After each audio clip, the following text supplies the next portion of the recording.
산재 처리를 하는 게 좋아요? 뭐 공상 처리를 하는 게 좋아요? 이렇게 정말 많이 물어보들 보시거든요. 근데 기본적으로 공상 처리 합의금이 적은 경우가 대부분이고요. 이걸 애초에 산재 신청을 안 하면 재요양이라는 것 자체가 불가능해져요. 중요한 건 내가 근로자다.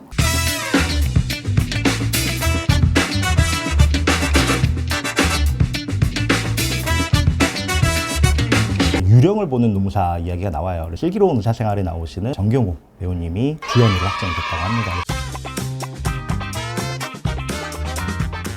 예, 안녕하세요. 산재놈놈의 임준철 노무사입니다. 만나서 반갑습니다, PD님. 안녕하세요, 노무사님. 그동안 잘 지내셨어요? 예, 잘 지냈습니다. 별일은 없으셨고요. 아, 네, 다행히. 지난번에 노무사 드라마가 제작 중이라고 하셨는데 예. 오늘도 드라마에 대해서 좀 이야기해보면 어떨까 합니다. 어떤 드라마 말씀하십니까? 저번에는 이제 노무사 노무진이 뭐 이제 제작 중이다 이렇게 말씀드렸었는데 어떤 드라마를 이야기해 보면 좋을까요? 혹시 낭만 닥터 김사부라는 드라마 본 적 있으세요? 아, 그 이야기는 들어봤는데 실제로 뭐 보진 못했습니다. 근데 뭐 의학 드라마라고는 듣긴 들었어요. 아, 네, 맞아요. 네. 그 김사부에서 산재 처리를 다룬 에피소드가 있다는 걸 알고 계세요? 아니요, 몰랐습니다. 어떤 내용인가요, 혹시? 한번 보여드릴게요. 아, 예. A few moments later. 네, 보신 것처럼 회사에서는 공상 처리를 강요하고 산재 처리에 대해 회의적으로 나오는 걸까요? 아, 이게 근데 현장에서도 정말 지금도 일어나고 있는 일이라고 보시면 됩니다. 기본적으로 제일 많이 나오는 불이익이 한 두 가지 정도 보시면 될 것 같아요. 뭐 들어보셨겠지만 산재 보험료가 사업장마다 요율이 다른 거는 혹시 알고 계십니까?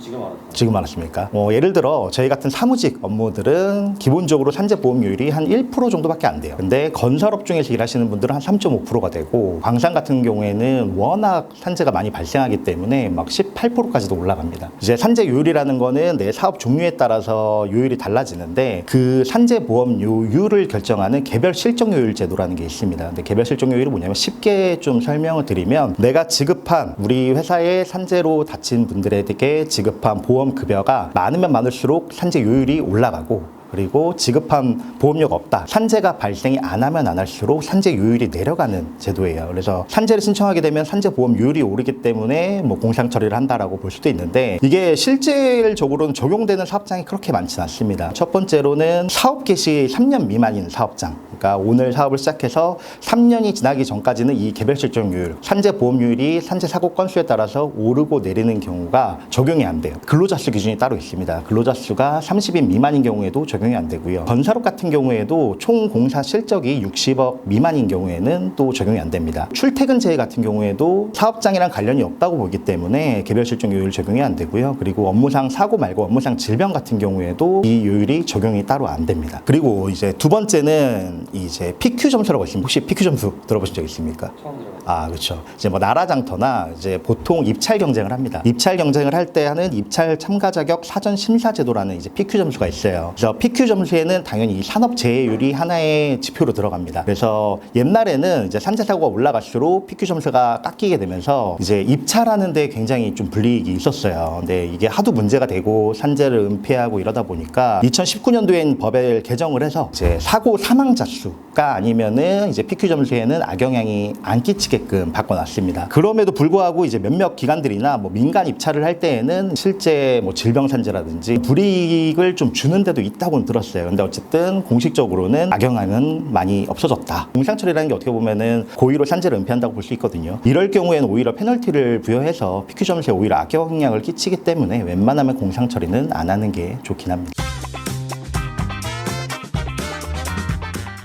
그러면 이제 공상 처리가 워낙 이렇게 많이 발생하는데 뭐 아까 말한 개별 실적 요율이 적용이 안 되는 경우도 많이 있고 PQ 점수라는 입찰할 때도 점수에도 악영향이 없어요. 그런데도 이제 간행적으로는 산재를 공상 처리를 권유하는 경우가 많아요. 이제 재해자분들이 저희한테 가장 많이 물어보는 게 그러면은 산재가 났는데 사업주에서 뭐 휴업급여랑 병원비랑 해서 얼마를 주겠다 위로금까지 해서 근데 내가 산재 신청했을 때랑 큰 금액이 차이 안 나는 것 같은데 산재 처리를 하는 게 좋아요? 뭐 공상 처리를 하는 게 좋아요? 이렇게 이렇게 정말 많이 물어보들 보시거든요. 근데 기본적으로 공상처리 합의금이 산재로 받는 이제 뭐 요양비, 휴업급여, 장애급여 이런 것보다 적은 경우가 대부분이고요. 이제 가장 큰 문제는 사고가 났던 부위가 다시 재발하는 경우가 상당히 많습니다.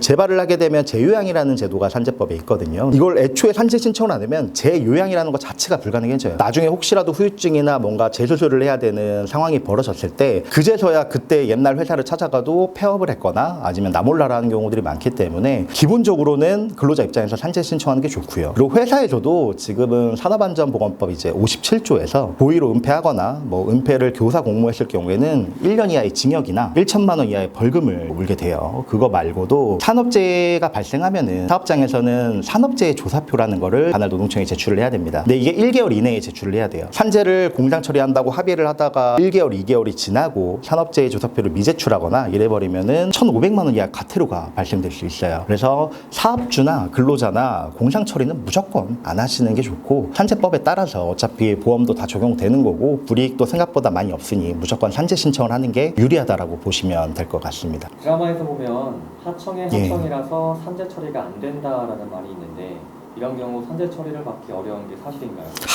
그건 진짜 정말 말도 안 되는 소리입니다. 산재법은 강행 규정이에요. 그래서 무조건 3일 이상의 부상이나 질병에 관해서 산업재해보상보호법에 따라서 산재 처리를 하게 되면 무조건 받을 수 있습니다. 그게 뭐 하청이더라도 상관은 없고요. 중요한 건 내가 근로자다. 근로기준법상 근로자라면 무조건 해당이 된다라고 보시면 되고요. 뭐 특수고용 형태직이라고 해서 다른 것도 예외가 있긴 한데 일단 근로자, 내가 일당을 받는 근로자라면 뭐 하청이라도 문제는 없다는 거 잘 알아주시면 될 것 같습니다. 뭐 지금 보여주신 드라마틱한 연출을 위해서 뭐 나오신 것 같은데 그 김서부 한석규님의 대사처럼 정말 잔대가리를 굴리는 그런 상황이라고 보시면 될 것 같습니다. 드라마에서 나온 이런 이야기들이 현실에서도 발생할 수 있는 건가요? 예. 산재 처리와 공상 처리에 대한 이야기를 다룬 드라마가 또 있습니다. 방영 내내 엄청난 인기를 끌었던 송중기 배우님의 주연 빈센조가 있죠. 드라마에서 보면은 공장에서 일을 하던 연구원들, 뭐 바벨화학이라고 하던가요. 근무하시는 근로자들이 백혈병이 줄줄이 걸리게 되는 뭐 그런 내용들이 있었습니다. 백혈병도 직업성 혈액암이라고 보시면 돼요. 그래서 백혈병에 걸리는 분들도 상당수 계시고 그 중에서도 산재로 인정되는 경우도 상당히 있습니다. 기본적으로 백혈병은 골수에 있는 조혈무 세포 그리고 정구세포가 유전적인 돌연 변이를 일으키면서 발생되는 질병이라고 보시면 될 것 같고요. 원인이 아직까지 명확하게 밝혀지진 않았어요. 그래도 많은 연구결과에서 유해 요인으로 지정하는 게 몇 가지가 있는데 대표적으로는 벤젠, 전리방사선, 트리클로로에틸렌이라고 TC라고 세척에 사용되는 또 액이 있거든요. 대표적으로는 뭐 이 정도로 꼽을 수 있을 것 같습니다. 그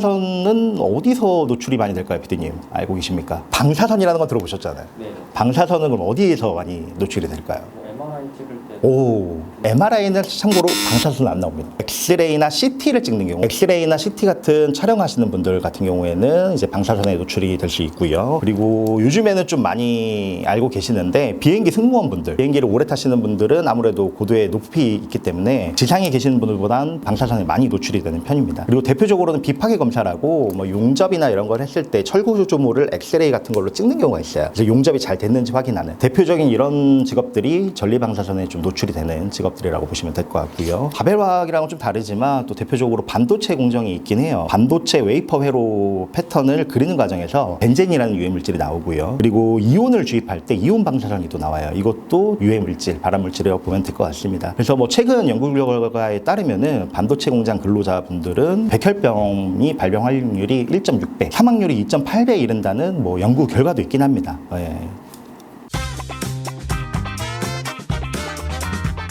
피디님 뭐 명절 때 보시면은 TV 소리를 엄청 크게 틀고 계시고 어머님들은 옆에서 TV 좀 줄이라 그러고 불렀는데 자기가 불렀는지 대답도 못하고 이런 경우들 보신 적 있으시죠? 네, 맞아요. 귀가 잘 들리지 않는 것만으로도 보상이 가능한 거였군요. 맞습니다.